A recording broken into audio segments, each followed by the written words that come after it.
बहुत ही शानदार तेजी, 11 साल का ब्रेकआउट आपको इस मेजर इंडेक्स में आता हुआ दिख रहा है और चुनिंदा पावर स्टॉक्स बहुत ही गहरे हरे निशान में। यतिन जी हमारे साथ जुड़े हुए हैं और वो चर्चा करते हुए दिखेंगे कि इसके पीछे कारण क्या है।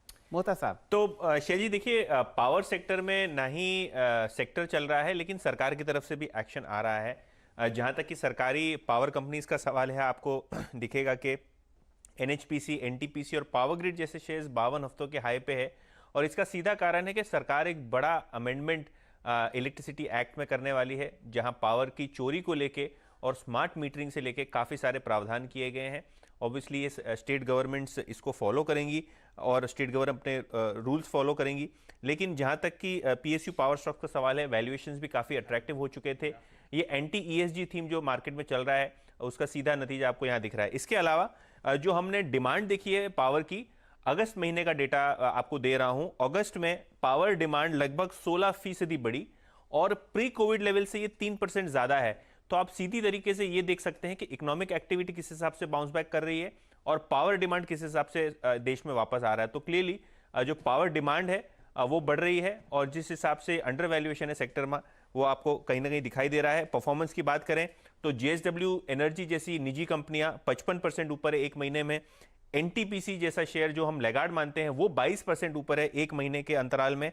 और एनएचपीसी और पावर ग्रिड जैसे शेयर्स लगभग 10% ऊपर है पिछले 25 से 30 ट्रेडिंग सेशन में। तो क्लियरली पावर सेक्टर बहुत दिनों से चल रहा है और पिछले 2-3 दिनों में काफ़ी अच्छा प्राइस एंड वॉल्यूम एक्शन यहाँ दिख रहा है। वैसे ये बात आपने बिल्कुल सही कही कि ये जो रेगुलेटरी चेंजेस हो रहे हैं यतिन जी, उसी वजह से आप इतना सस्टेन्ड मूव आते हुए देख रहे हैं।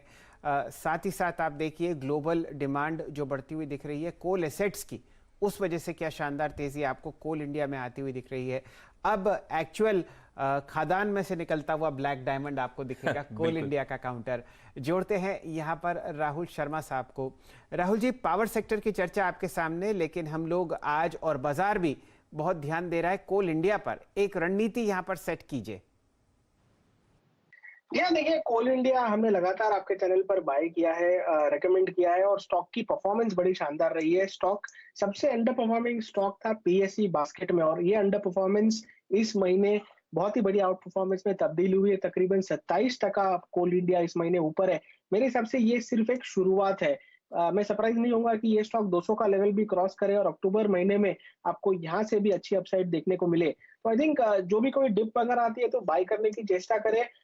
यहाँ पर मैं फ्यूचर्स में तो रेकमेंड नहीं करूंगा, लेकिन ऑप्शंस में यहाँ पर एक पोजिशनल ट्रेड लिया जा सकता है, जहां पर अक्टूबर महीने में पार्टिसिपेट कर सकते हैं हम। अगर मैं ऑप्शंस चेन देखूं अक्टूबर की, तो अक्टूबर में हाईएस्ट ओपन इंटरेस्ट है 200 के कॉल ऑप्शंस में। आई थिंक 200 के कॉल ऑप्शंस तकरीबन 8 रुपए के पास बाय करके चलना चाहिए। ये पोजिशनल ट्रेड है, ऐसा नहीं है कि 1-2 दिन में पैसा बनेगा, लेकिन पोजिशनली मुझे लगता है ये ऑप्शन आपको अच्छा मुनाफा करके दे सकता है। तो 8 रुपए में 200 की कॉल ऑप्शन बाय कीजिए अक्टूबर महीने में। 5 रुपए का 4 रुपए का स्टॉप लॉस लगाइए और मुझे लगता है कि 220 तक के लेवल कोल इंडिया में अक्टूबर सीरीज में बनने चाहिए। तो वो केस में ये ऑप्शन तकरीबन 20-25 रुपए तक ऊपर में दिखा सकता है। तो पोजिशनली कोल इंडिया काफी बढ़िया लगता है। अगर कोई डिप आए तो फ्यूचर्स में बाय करने की चेष्टा करें, अदरवाइज यहाँ पे बाय करना है तो 200 का कॉल ऑप्शन अक्टूबर में लेना एडवाइजेबल रहेगा।